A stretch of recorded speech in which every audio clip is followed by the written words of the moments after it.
Buenas tardes a todos, qué gusto saludarlos y tenerlos nuevamente por acá.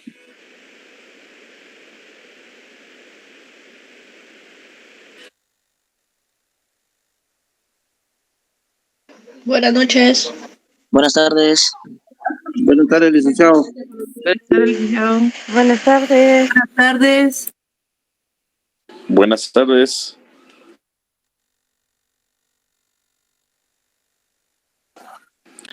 Buenas tardes. Ya en unos momentos empezaremos, compañeros. Ahí estamos, Elic. Mucho gusto, Elic. Bienvenido a la clase. Hola, Michael. Buenas tardes a todos y todas. Patojos y patojas. Bueno, vamos a dar inicio, jóvenes, a la penúltima sesión de clases de este curso. Digo la penúltima porque tenemos clases hoy, el día miércoles, y bueno, hasta ahí llegamos, jóvenes. Solo voy a buscar acá porque no. Vamos a ver, solo voy a buscar acá lo que vamos a ocupar. Por cuestiones personales, patojos y patojas, me fue un tanto complicado presentarme con ustedes el día sábado, pero ya nuestro flamante auxiliar de cátedra, Michael, nos hizo favor de pasar la evaluación ahí con ustedes para que pues ustedes sin retraso alguno pudieran realizar la misma. Como ustedes pudieron haber evidenciado, patojos y patojas, la evaluación no venía complicada. Realmente 15 preguntas de cuestionamiento y selección múltiple, otro tanto de falso y verdadero, y se acabó, ¿verdad, jóvenes? Aquí sí que el que estudió y el que ya tiene idea de cómo son las cosas en este curso, pues me imagino de que no va a tener ningún o mayor inconveniente, mejor dicho, en lo que a la obtención de su nota se refiere. De esa cuenta, patojos y patojas, el día viernes, si no estoy mal, creo, fue que se les asignó a ustedes una tarea, ¿verdad? Que era el desarrollo,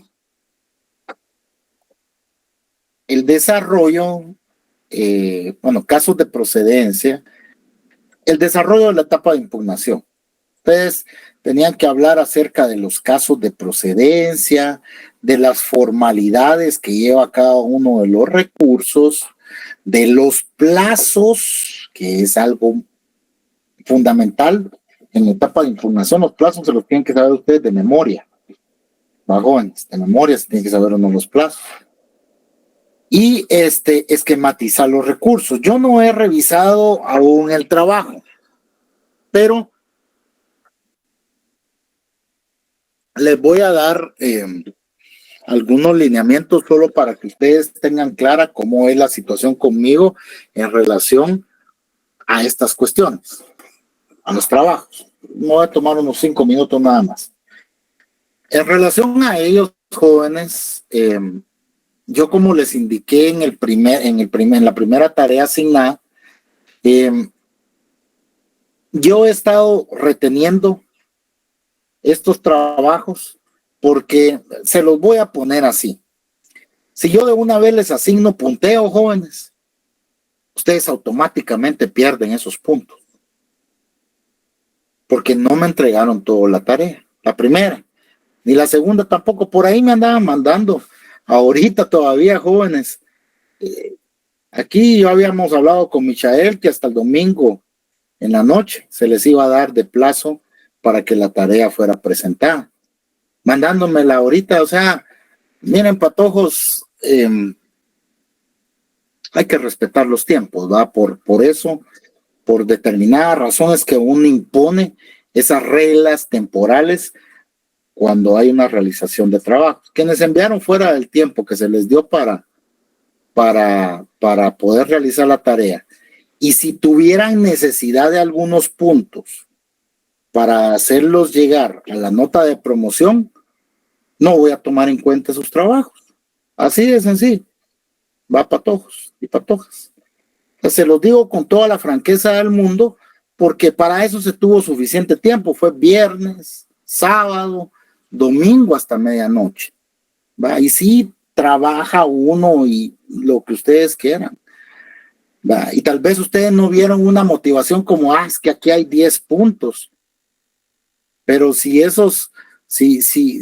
al terminar el curso, al consolidar sus notas con la zona y los 2 exámenes, no llegan al 61 porque les faltan 4 o 5 puntos, entonces yo voy a ver por ahí, ¿no? Y si el trabajo está hecho y no lo entregaron fuera de tiempo y está bien desarrollado, entonces yo les doy esos puntos y ustedes ganan su clase. ¿Va? Es así de sencillo. Pero quienes no ven motivación alguna en esto y por eso le ponen peros a esta cuestión, pues yo no le voy a poner ningún pero a las instrucciones que les he dado. ¿Va? Hay un momento para entregar los trabajos y hasta antes de ese momento se entrega. De que mire, dígame la campaña, recíbamelo porque yo no, jóvenes, no funciona así esto. Otra cuestión es que si bien es cierto, yo no he indicado una nota concreta ahí, tampoco ustedes esperen que si les faltan 20 puntos, yo les voy a dar 20 puntos, jóvenes. No van a estar esperando eso, porque gran parte de su nota la tienen que obtener de sus evaluaciones. ¿Ah? Los trabajos son una cuña, son una ayuda que uno se provoca, ¿verdad?, en sus cursos para que a falta de determinado punteo, que no puede ser excesivamente, no puede ser mucho, pues, ya uno los considera y les entrega su nota, los promueve, ¿va? Porque hubo esfuerzo, porque hubo deseo de ganar la clase, hubieron ganas de no repetir el curso, de no entrar al sistema de repitencia, los jóvenes. ¿Va? Entonces ahí uno considera. Sin embargo, de no ser así, mis estimados, estimadas patojas, no va a pasar eso. Y se los digo porque me he topado en otros semestres con la poco agradable experiencia, jóvenes, de que algún estudiante, más de algún estudiante, ha querido presionarme para que yo le dé 15 puntos, 12 puntos. No. Aquí no van a ser los puntos que ustedes como estudiantes me vengan a decir a mí de que yo les puedo dar. Son los que yo considero conforme al esfuerzo que yo vea, porque el punteo se gana. Los puntos no se regalan, jóvenes, el punteo se gana. Conforme al esfuerzo que yo veo, así se les asigna determinada cantidad de punteo. Pues no puedo venir y decir, como hicieron 2 trabajos, voy a ponderar en 10 cada uno. No. Eso lo dejamos para la asistencia, porque la asistencia aquí en este programa reglamentariamente es igual de importante que los propios exámenes, bajo. Entonces, eso es una pequeña cápsula informativa únicamente. No me voy a adentrar mucho en el tema porque ya hay 50 puntos jugados de su asistencia, quienes asistieron todos los días. ¿Va? Y no tienen ninguna falta, van a tener 20 puntos. Ya solo la clase de hoy, la del miércoles y el examen del jueves, queda ahí ya.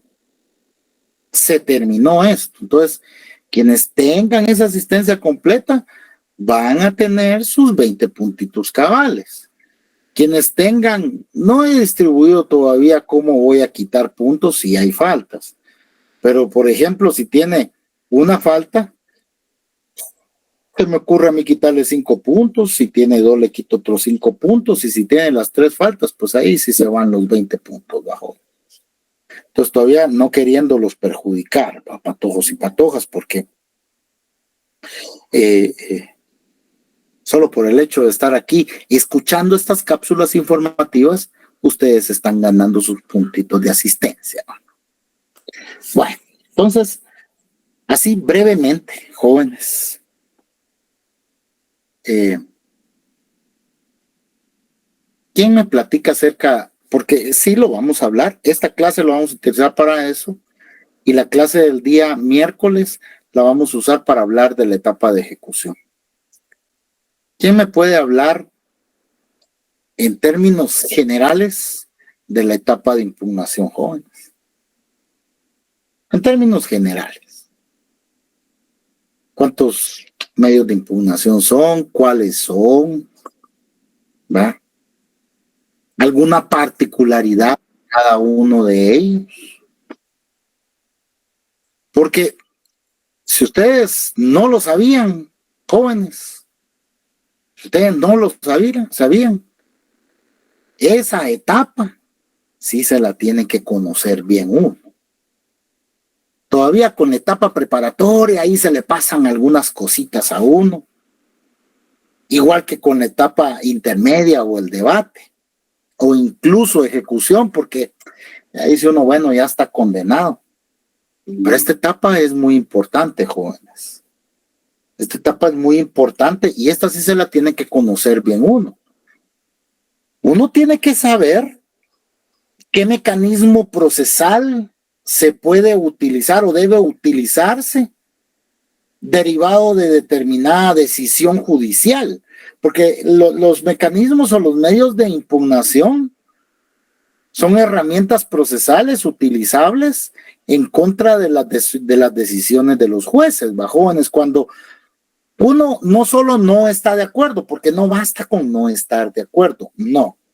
Debe de existir un agravio respecto a la persona que pretende plantear la impugnación, agravio que se traduce en la transgresión, en la dígase transgresión, violación, quebrantamiento de algún derecho o principio inherente a la persona que pretende impugnar. Esos son los mecanismos, los medios de impugnación, son mecanismos procesales tendientes a procurar el restablecimiento de nuestros derechos. Es decir, ante una resolución poco apegada a derecho o una resolución injusta, porque la injusticia puede conllevar intrínsecamente la falta de legalidad de la resolución. Es decir, mayormente se impugna porque la resolución no se ajusta a la ley. Pero en determinados casos también, ¿no?, opera la injusticia. No nos vamos a meter tan a profundidad porque esos son temas de filosofía del derecho. Sin embargo, lo que a nosotros nos interesa saber o conocer acá es, por ejemplo, ¿cuántos medios de impugnación existen, jóvenes? Sin verlos en el código, porque ustedes los tienen que conocer. 6. ¿Quién dijo 6 ahí? José. José Jolón. Muy bien, José, muy bien, muy bien. ¿Cuáles son? Es el recurso de reposición, el de apelación, el recurso de queja, la apelación especial, la casación y la revisión. Ahí estamos. Carlos, ¿quería decir algo usted? Sí, licenciado, iba a numerarlos como lo hizo el compañero ahorita. Excelente, excelente. Gracias, Carlos. Pero ahí estamos bien, son 6 recursos, efectivamente, los que la ley señala. Eso es lo que me interesa a mí, miren, jóvenes. Partiendo de ello, conociendo cada uno, conociendo la existencia de esos 6 medios de impugnación, debemos de tener claro cuándo procede interponer cada uno de ellos. ¿Va? En términos generales, jóvenes, en términos muy generales, ustedes ahorita tienen en pantalla el contenido de los artículos 398, 399 y 400 y 401 del Código Procesal Penal. Estos artículos, jóvenes, déjenme decirles, son 4, ¿va? Estos artículos operan para esos 6 medios de impugnación que José nos acaba amablemente de señalar, para cada uno de ellos, ¿va? Opera para cada uno de ellos. Ahora bien, en la práctica, porque como les digo, ustedes por su lado deben de saber claramente, y de eso vamos a hablar de todas formas ahorita, ¿va? Ustedes deben de saber claramente cuál es el caso de procedencia de cada uno de los recursos, ¿va? El periodo para interponerlos o los plazos para su interposición y las formalidades de cada uno de ellos. ¿Por qué? La ley para la mayoría exige determinados formalismos, determinadas formalidades. Ahora bien, particularmente estos 2 primeros artículos, el 398 y el 399, particularmente esos artículos, patojos, son muy importantes. Muy, muy importantes. ¿Por qué? Porque estos 2 artículos opera para todos, nuevamente, ¿va? Para todos aquellos 6 medios de impugnación que José Jolón nos acaba de detallar. Pero ¿por qué es que son importantes? ¿En dónde radica su importancia? ¿Cuál es la situación con ellos? Permítanme, jóvenes, permítanme.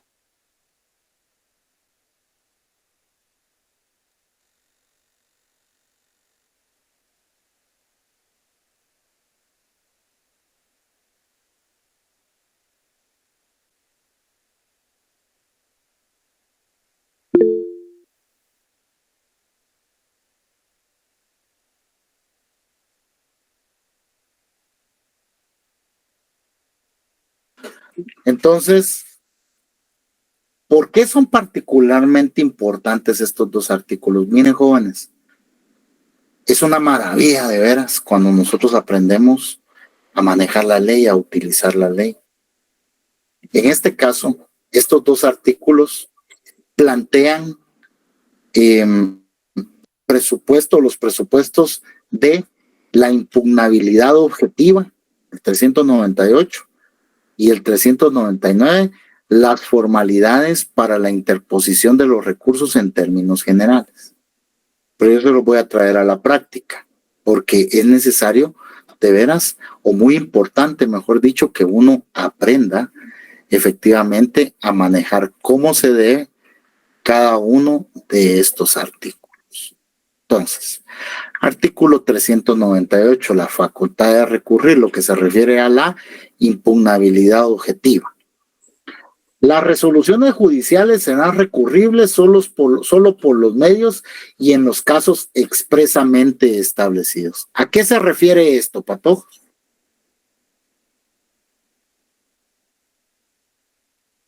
¿Con qué asociamos este párrafo? Que digamos que los medios que uno puede impugnar ya están debidamente establecidos en cada uno de los... Eso es lo que dice el artículo, Carlos. Pero ¿con qué lo asociamos? Eso es lo que dice el artículo.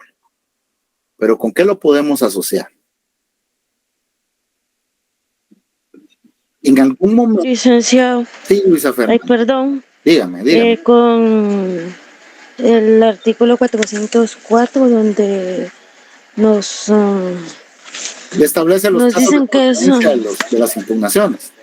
Va. Así es. Muy bien, Luisa Fernanda. Sí, estamos bien ahí, pero la respuesta que yo ando buscando, miren pues, jóvenes, ustedes ya vieron derecho constitucional. En el ámbito constitucional hay, bueno, no en el ámbito constitucional, para cualquier ámbito del derecho, la Constitución establece un principio de legalidad, sujeción a la ley, Principio de legalidad en el ejercicio de la función pública. Artículo 154 de la Constitución Política de la República de Guatemala. ¿Qué dice? ¿Qué es lo que dice ese artículo? El principio de legalidad en materia penal nos dice a nosotros de que solo se puede sancionar a una persona cuando su conducta está establecida como delito en la ley y hay una pena establecida anterior a la perpetración del delito. Ese es el principio de legalidad en materia penal. Mucho ojo. Se refiere específicamente a la sanción por delitos o faltas en materia penal cuando la ley así lo ha establecido previamente. Mucho ojo. El artículo 154 obliga a los funcionarios o empleados públicos a que se sujeten a la ley. Ese artículo lo que a nosotros nos da a entender es que el funcionario o empleado público puede hacer únicamente lo que la ley establece. Entonces, este párrafo que yo les mencioné tiene relación específicamente con ese artículo. ¿A razón de qué? A razón de que les está diciendo que si determinada resolución judicial no se encuentra expresamente establecida dentro de uno de los casos de procedencia de determinado medio de impugnación, entonces esa resolución judicial no es recurrible, al menos por esa vía. Principio de legalidad, le está diciendo al juez, bueno, y a los sujetos procesales también, porque no vamos a plantear una resolución, no vamos a apelar una resolución que no es apelable, pues así sería la cosa. No vamos a reponer en contra de una resolución que no es recurrible a través del recurso de reposición. No vamos a plantear una casación en contra de una resolución que no es recurrible a través del recurso de casación. ¿Cómo sabemos cuándo la resolución es recurrible a través de tal o cual recurso? El propio articulado lo establece. El 402 dice, él habla del caso de procedencia del recurso de reposición. El artículo 404 les habla a ustedes, les enumera, mejor dicho, cada uno. Permítanme que no corre esto. Les enumera a ustedes cada uno de los casos de procedencia de este recurso de apelación. Miren, los conflictos de competencia, impedimento de escudas y recusaciones, los que no admitan. Todas estas resoluciones son apelables. 6, 7, 8 y así sucesivamente. Ahí hay 14 casos, 15 casos. Aquí hay uno más, miren. No, 14 porque... Sí, 14 perdón. 14 resoluciones que son recurribles a través del recurso de apelación y así sucesivamente. Ahora bien, volvamos al inicio de primero. Vamos por partes. Facultad de recurrir, va, jóvenes. Primero, las resoluciones judiciales son solo recurribles en los casos a través de los medios y en los casos expresamente establecidos. Si se lo preguntan ustedes, si hay alguna resolución que no sea susceptible de recurso alguno, no existe ninguna, jóvenes. No existe ninguna. Las resoluciones judiciales tienen siempre que ser recurridas a través de algún medio. Tienen que ser recurribles a través de algún medio, ¿va? En materia procesal penal. Porque si no es apelable, es recurrible a través de reposición. Después de la apelación, cabe la casación. La queja está dada para que el recurso de apelación que haya sido denegado llegue a manos de los magistrados de la sala de la Corte de Apelaciones, porque puede ser que el juez se la quiera llevar de muy vivo. Yo me he topado con juezas, lamentablemente, me he topado con juezas, con un juez hombre todavía no me he topado, pero con juezas que se las han querido llevar de muy vivas y deniegan la apelación cuando ellos solo tienen que admitirla para trámite y ordenar la alzada del recurso para que sea la sala la que resuelva. Pero a veces ellos se quedan ahí, deniegan la apelación. Entonces está la queja, uno plantea la queja en la sala, ya no deja en manos uno del juez nada, porque ahí está trasteando el proceso, ¿eh? Entonces uno plantea la queja en la sala y la sala ya viene y le pide el expediente al juez y revisa a ver qué fue lo que pasó ahí. Entonces, vamos por partes.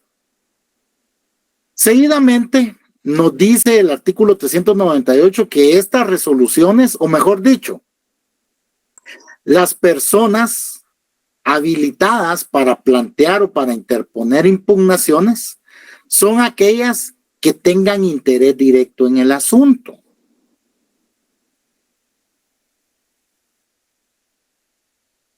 Aquellas que tengan, a eso se refiere la impugnabilidad objetiva. Es decir, yo soy el sindicado. Me motivaron prisión preventiva. Y ya va transcurriendo el segundo día y mi mamá ahí ha estado yendo a preguntar al juzgado a ver si mi abogado había planteado el recurso de apelación para ver si lograba que me revocaran la prisión preventiva. Y ha estado yendo a preguntar. En esos 2 días y le han dicho no, fíjese que no. Entonces viene mi mamá, es mi mamá, ¿va? Mi mamá. Y contrata a un abogado para que plantee el recurso de apelación, pero no en mi nombre, sino que mi mamá compareciendo como mi señora madre que tiene interés directo en el asunto, porque si no se plantea ese recurso de apelación en ese último día, prescribe el derecho. Se va a perder la oportunidad. ¿Va? Entonces, ¿qué harían ustedes como jueces? ¿Admitirían esa apelación? Planteada por la madre del sindicado en el último día, porque ella manifiesta que ha estado llegando a ver y que el abogado, y efectivamente, al final del tercer día ella espera hasta las 3:20 de la tarde para presentarla, porque a las 3:30 cierran los juzgados en horario normal, ¿va? En jornada ordinaria, espera hasta las 3:20 y la presenta a las 3:20. Y el abogado nunca llegó, mi abogado defensor, encargado de mi defensa técnica, nunca llegó. Como jueces, ¿ustedes le admitirían esa apelación a la señora madre del sindicado, quien aduce que ella tiene interés directo en el asunto porque es su hijo el que está siendo procesado por determinado delito? ¿Admitirían la apelación y ordenarían elevar las actuaciones a la sala? Les pregunto. No, licenciado. No, licenciado. Sí, no, licenciado. Que tengan interés directo. Va. Pero, ¿y no es la madre del muchacho? Pues, o sea, no le... Pero el sindicato tiene su abogado, o sea, él es una persona mayor de edad y tiene un abogado. Eso. Si estuviéramos hablando de un menor, entonces ahí sí podría entrar a jugar la figura materna o paterna. Esas son las respuestas que yo busco, ¿eh? Correcto. Ajá. Efectivamente. Persona mayor de edad, tiene abogado que se está encargando de su defensa técnica y la señora podrá llorar y patalear, pero recordemos aquel artículo que nosotros analizamos cuando estudiamos el principio de publicidad del proceso penal, El proceso penal está está reservado para las personas. Únicamente pueden tener acceso a él los sujetos procesales. Y la señora, evidentemente, por muy madre que sea de la persona, no es sujeto procesal, no puede aducirse, no puede tenerse como legítimo el interés directo que ella alega por el hecho de que el derecho penal es de carácter personal. Y a quién le interesa directamente esta situación como afectado o como persona que puede resultar afectada derivado del desarrollo de dicho proceso, es al sindicado. Si el abogado no acciona, existe responsabilidad profesional. Existe responsabilidad profesional. Pero a ellos son a los que les interesa, son ellos quienes tienen interés directo, ¿verdad? Podemos hablar de otros sujetos procesales, tal y como nos habla el propio artículo. El Ministerio Público dice puede recurrir en favor del acusado. Eso sí nunca lo he visto, miren, jóvenes. Eso sí nunca lo he visto. Que sea el MP el que ante una resolución que emite el juez plantea una impugnación en favor del sindicato. Eso sí, nunca lo he visto. A lo más que llegan los fiscales es a decir, mire, Lic, debería de plantear, usted debería de recurrir, porque es que el juez ahí se pasó, hombre. Es a lo más que llegan los fiscales. Pero ellos no se ponen en ese plan de impugnar. Ya. Ahora bien, pero la ley, nuevamente, en atención al principio de legalidad, establece la función de ese funcionario que representa al Ministerio Público. Porque si a él se le encomienda el ejercicio de la acción penal, perseguir penalmente a las personas, o sea, si está persiguiendo, si eso no estuviera ahí, el hecho de que el Ministerio Público pueda recurrir en favor del acusado, eso de que el Ministerio Público planteara una impugnación a favor del acusado cuando la resolución del juez evidencie notoria injusticia, por ejemplo, le podría provocar problemas al fiscal, un problema de abuso de autoridad. Pero la ley lo faculta, entonces lo puede hacer. No he visto, eso sí no lo he visto, miren, jóvenes. Ahí sí no les voy a mentir, nunca he visto que el MP impugne en favor del acusado. Ahora bien, las partes civiles recurrirán solo en lo concerniente a sus intereses. El defensor podrá recurrir autónomamente con relación al acusado. Son dos cosas muy importantes. ¿A qué se refiere con las partes civiles? Al agraviado, por ejemplo, ¿va? Que está buscando una reparación digna, ¿va? Al tercero civilmente demandado, ¿va? Que está siendo requerido de determinada manera para responder en representación o no en representación, como responsable solidario con el sindicato, es decir, un piloto de transporte pesado que trabaja para determinada empresa, el sindicato va a ser él. Si comete un delito de tránsito, por ejemplo, un homicidio o lesiones culposas por un accidente de tránsito, y la empresa para la que él presta sus servicios puede ser la tercero, se le puede llamar como tercero civilmente demandada dentro del proceso penal, para que responda por la responsabilidad civil que se derive de la comisión del delito, ¿verdad? No por lo penal, solo por lo civil. Y atendiendo a esa intervención limitada que tiene el tercero civilmente demandado, puede recurrir también únicamente en lo que a la responsabilidad civil se pudiera referir. Solo a eso.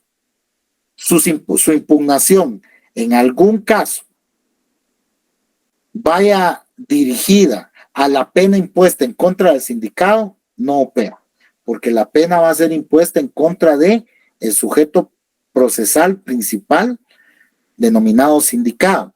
de esa pena o esa responsabilidad penal se va a derivar una responsabilidad civil que sí le concierne a un tercero civilmente demandado, por una parte.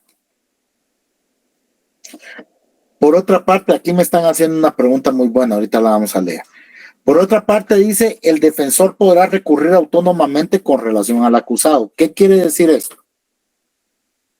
Miren pues, jóvenes, cuando ustedes ejerzan el derecho penal, van a encontrar varios artículos bastante curiosos y muy buenos como estos, o pedacito nada más del artículo que tienen mucha utilidad. El artículo 71 y 101 del Código Procesal Penal establece de que tanto el sindicado como su abogado defensor pueden instar o actuar indistintamente dentro del proceso penal. Es decir, da lo mismo que esté presente o actúe el abogado o el sindicado, que la actuación de cualquiera de esos dos sujetos procesales va encaminada a la defensa de la persona que se encuentra procesada. Esto tiene concordancia con lo que a la etapa de impugnaciones se refiere en cuanto a la impugnabilidad objetiva, en referencia o en relación al hecho de que el defensor podrá recurrir autónomamente con relación al acusado. ¿Qué quiere decir esto? Que en algunas ocasiones, jóvenes, como en el caso de la rebeldía del sindicado, se le limita al sindicado el derecho de poder intervenir en el proceso penal. Fíjense, jóvenes, cuando se encuentra en situación de rebeldía. Ese es un criterio que inclusive la Corte de Constitucionalidad ha confirmado. Es decir, cuando una persona ha sido declarada en rebeldía, esa resolución es apelable. Pero la práctica ha limitado la facultad de poder intervenir en el proceso penal al sindicado cuando ha caído en este estado. Y por ejemplo, si viene, lo declaran rebelde y él presenta la apelación, el juez, sin mayor responsabilidad y atendiendo a la doctrina legal, porque hay doctrina legal, jóvenes, atendiendo a la doctrina legal derivada de más de 3 resoluciones en materia de amparo, conteste si en el mismo sentido, en lo que a la rebeldía se refiere, ¿va? El juez sin mayor trámite le puede decir al sindicado: usted no puede actuar dentro del proceso hasta que no se apersone al mismo.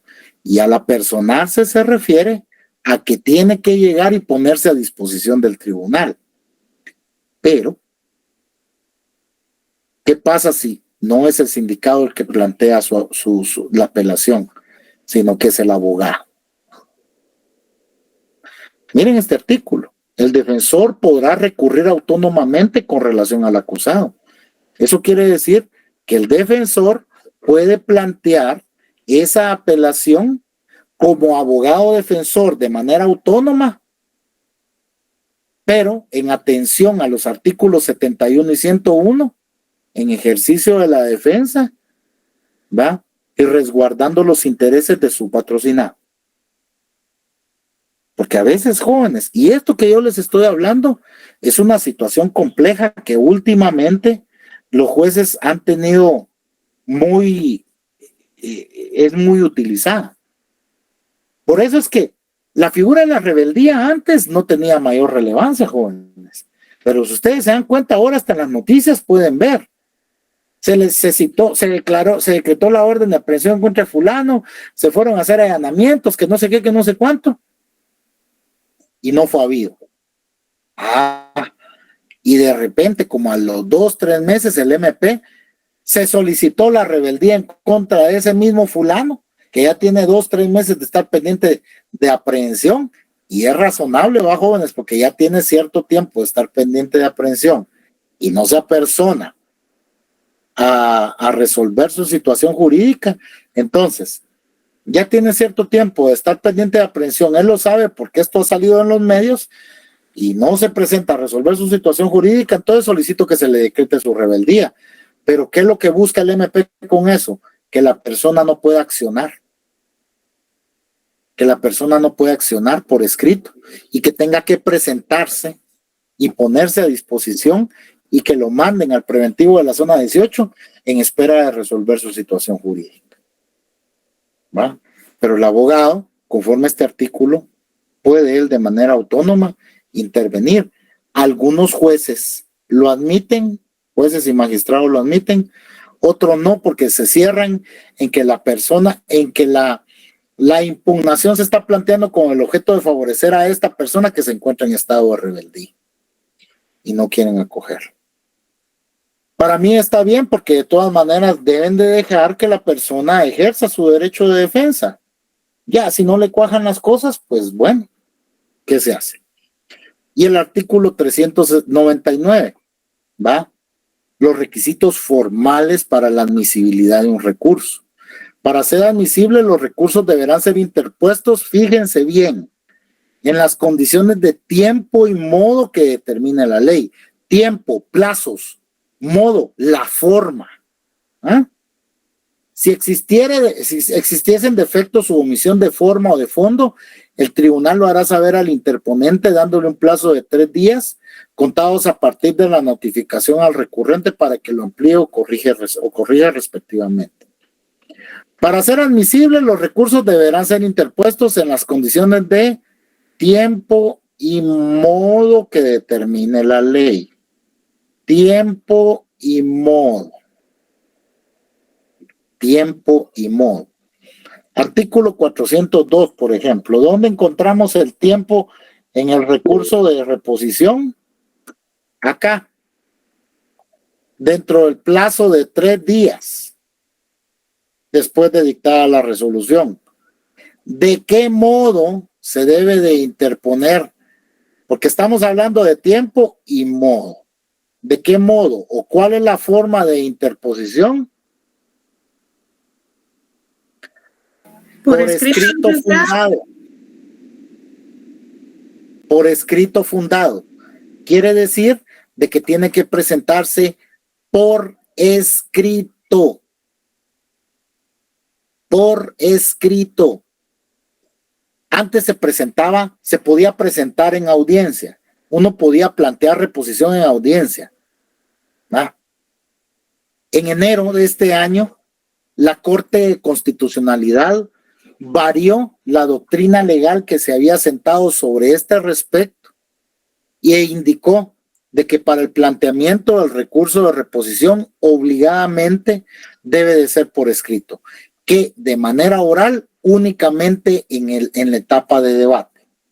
Así es que ahora, si ustedes tienen que tener claro de que cuando estén frente a una resolución en donde proceda la interposición del recurso de reposición, tienen que hacerlo por escrito dentro del plazo de 3 días, contados a partir de que fueron notificados de la resolución.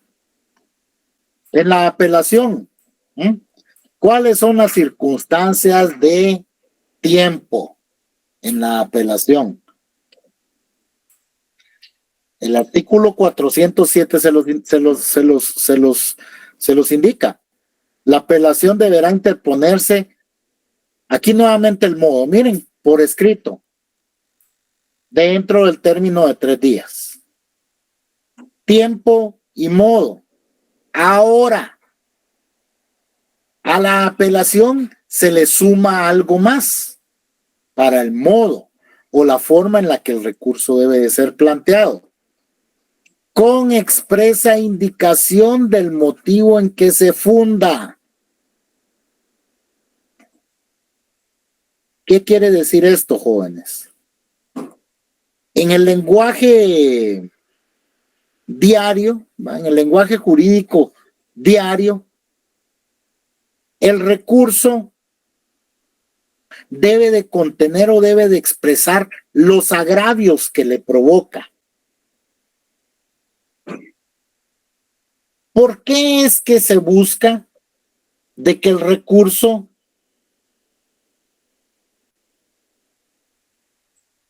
de que el recurso de apelación, por ejemplo, contenga los agravios que le provoca a la persona. ¿Por qué es que la ley lo establece como requisito de forma, ¿va? O hablando del modo en el que el recurso debe de ser presentado? ¿Por qué es que la ley lo exige, jóvenes? ¿Tienen ustedes alguna idea?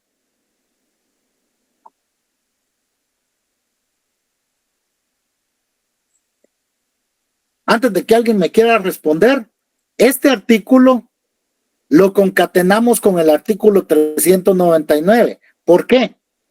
Porque acá, ¿va?, al no expresar los motivos en los que se funda el recurso de apelación o los agravios que le provoca a la persona la resolución que está recurriendo, ¿va?, la sanción es la inadmisibilidad del recurso. Si el apelante no corrige en su memorial los defectos o omisiones en la forma que establece este código.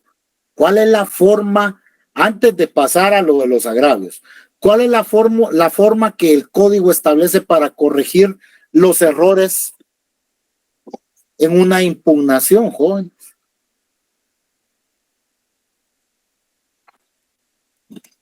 Se los acabo de decir, Patojo, se los acabo de decir. Lo pide por escrito, licenciado. Pero ahí estamos, la expresa indicación del motivo, en segunda vamos a apelar a lo que no. Por ejemplo, ahí en el 404 nos explica cuáles son los autos dictados a los que vamos a apelar. Hay 14. No estoy hablando, sí, pero no estoy hablando de eso, Andrés, estoy hablando, o sea, de cómo es que nosotros tenemos que corregir. No estoy hablando de cuáles resoluciones son apelables o no.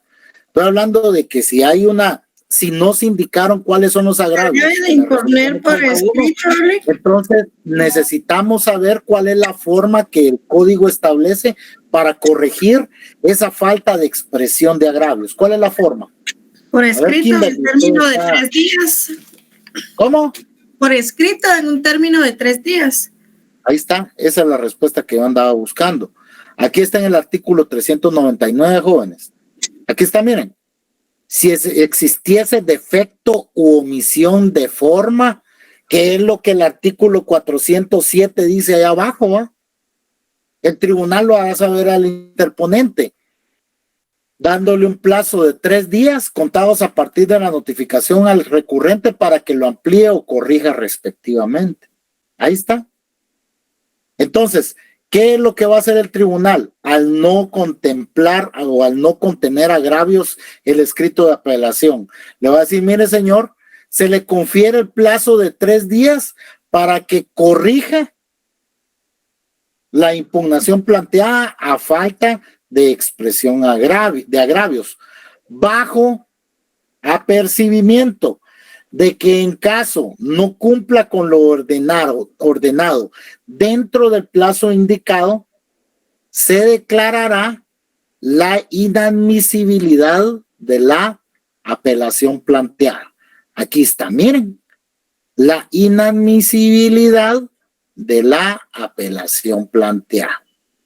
Si él no corrige esos defectos, ese faltante, esa omisión, dentro del plazo de 3 días.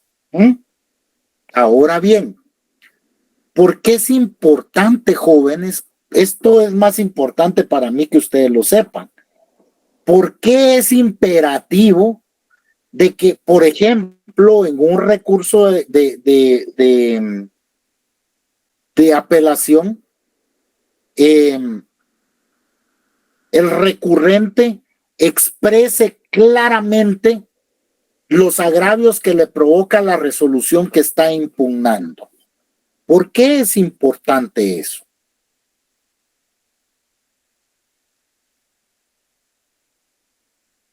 No han enviado link de asistencia, sí, ya lo enviaron.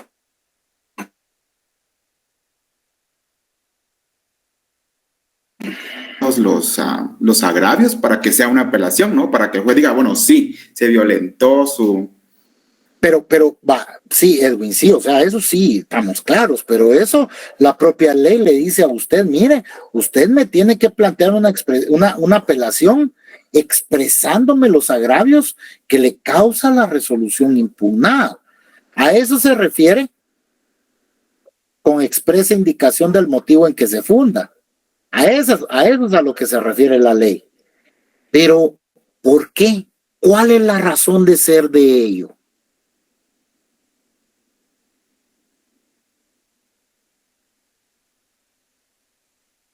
Eso de lo establecido en la ley, taxativamente establecido en la ley, no se podría impugnar, tal cual lo dice el artículo 398, por los medios y en los casos expresamente establecidos.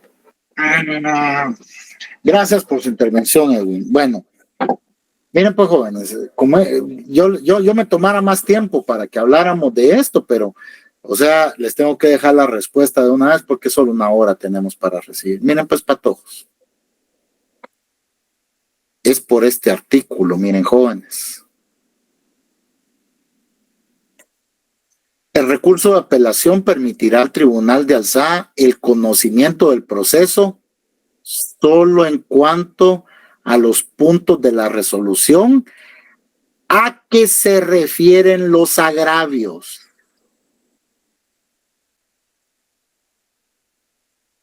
Y permitirá al tribunal confirmar, revocar, reformar o adicionar la resolución. ¿Qué es lo que hace el recurrente al expresar agravios concretamente? Limita la competencia de la sala de apelaciones del Tribunal de Alzada para que el Tribunal de Alzada conozca única y exclusivamente los puntos del memorial de la resolución que según la persona indica le causan agravios. No más. Tampoco menos. Le dice a la sala de la Corte de Apelaciones, miren, señores magistrados, yo quiero que ustedes conozcan de esta impugnación, pero solo en lo que a esto y a esto se refiere. Ah, sí, pero mire, dentro de esa resolución hay otros puntos que a usted quizá le podrían perjudicar. ¿Y por qué no los conoce? No. Eso es abuso de autoridad. No. Eso es abuso de autoridad. Porque el recurrente, según la ley, le tiene que indicar al Tribunal de Alzada cuáles son esos agravios que le provoca la resolución.